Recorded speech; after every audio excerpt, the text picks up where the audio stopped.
معانا فرح على التليفون. الو. الو. ايه فرح، ازيك؟ السلام عليكم. عليكم السلام ورحمه الله وبركاته.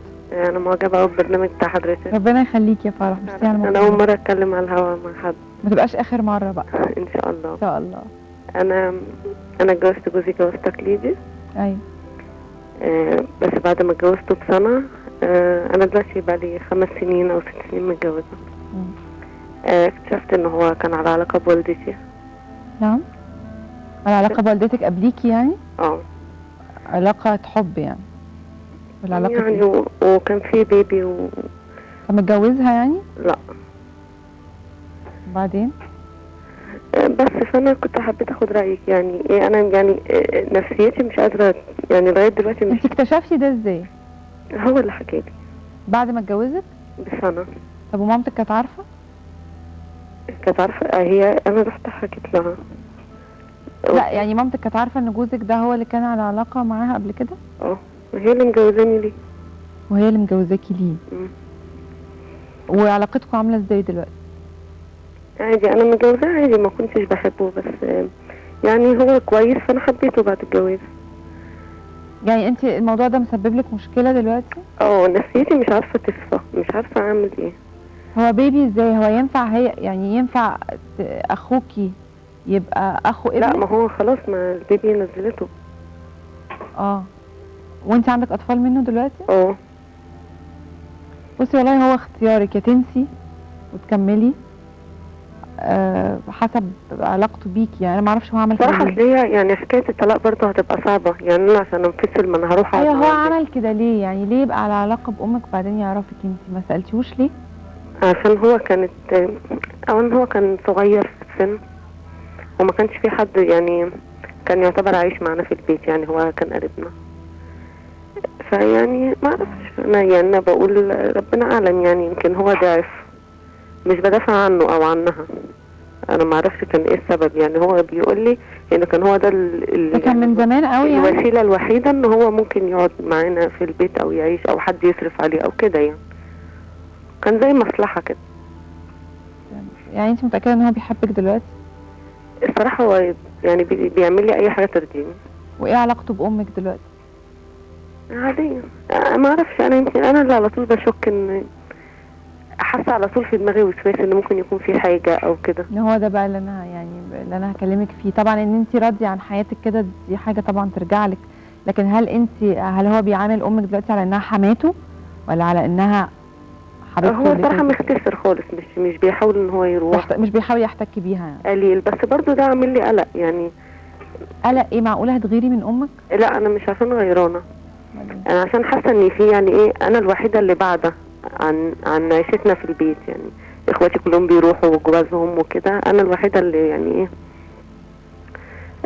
حياتي منفصله بقى. بس مش مقاطعه امك يعني ولا حاجه؟ لا مش مقاطعه، بس برضو نفسيتي مش قادره تشيل. يعني ساعات بقعد افتكر كده نفسيتي بتتعب. طبعا.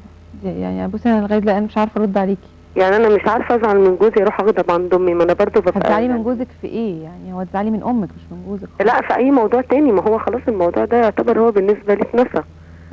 انا اللي يعني اي مشكله مش عارفه اقعد واصفه واحكي لها وكده. ما هو ما ينفعش طبعا، صعب قوي. صعب قوي تنسي طبعا.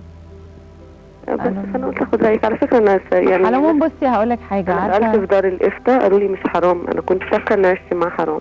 لا حرام ليه؟ هو ما كانش متجوز، بس عشان كان في بيبي. ما هو خلاص، ما هو ما جاش. هو هما في دار الافتاء لي كده، يعني خفت لا يكون في مشكله. لا مفيش مشكله، هي المشكله نفسيه جدا. وانا لما بسمع مشاكل زي دي يا جماعه، ولما بدخل ساعات يعني في حد قاعد معايا قال لي لازم تعملي حلقه عن زنا المحارم، وحكى لي حكايات كتير قوي، يعني والله بأشعر لما بسمعها. لكن الحكايه اللي حكيتها لي دلوقتي غريبه قوي. يعني ليه تجوز بنتها لحد هي كانت على علاقه بيه؟ ليه؟ خلصت الرجاله؟ ازاي هتعاملي جوز بنتك وهو كان حبيبك وكنت حامل منه؟ في امهات غريبه جدا، على قد ما في امهات يعني هايله والجنه تحت اقدامها زي ما بيقولوا، على قد ما في امهات بستغربها جدا. وعلى العموم هي مش غلطتك، هي غلطته وغلطتها. فكفايه ان انت راضيه ضميرك. لو انت فعلا واثقه فيه وقادره تكملي حياتك يبقى برافو عليكي. واذا كنتي قادره ان انت تنسي الموضوع ده او تتناسيه يبقى برضه برافو عليكي، بس كفايه انها مش غلطتك.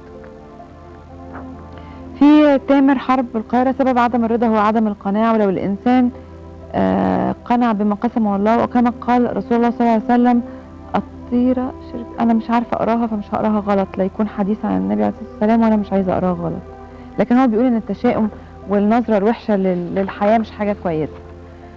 في بهاء عبد العظيم، لماذا لا تناقشون مرحله سن المراهقه؟ احنا طول النهار بنناقش سن المراهقه. لماذا لا تناقشون موضوع الافراط في العاده السريه عند الولد والبنت؟ قلت نفس الحكايه، ان احنا لو لقينا طريقه محترمه ان احنا نناقش بيها الموضوع ده انا وعدكم هنناقشه. ارجو مناقشه تدخين البنات للشيشه والسجاير في سن او مرحله المراهقه. احنا عملنا حلقه قويه جدا بس واضح ان انت ما كنتش بتتفرج على صبايا، لكن هنفضل نتكلم في المواضيع دي اكتر. في وفاء بخش من السعوديه بتقول ان هي خست كتير قوي بعدين رجعت في الوزن وبعدين بتخس اكتر دلوقتي، بتقول ولكنني بدأت من جديد وشعاري لا يأس مع الحياة ولا حياة مع اليأس. برافو عليك يا وفاء. في ميل تاني منى ميمو، في انا اسمي ايمن وفي مشكلة، كنت بحب واحدة وحصلت خلافات ومشاكل وفي الاخر انفصلنا وبعدين عن بعض لمدة سنة، وبعد كده حاولت تتصل بيا وانا ما كنتش برد عليها وهي ما سكتتش، فضلت ورايا ووسطت اشخاص عشان ارجع لها. انا عملت كل الوسائل عشان تبعد، كل المحاولات فشلت ومش عارف اعمل حاجه، ويا ريت تشوفوا لي حل. تشوفوا لي حل ايه؟ اللي مش عايز يكلم حد ما بيكلموش.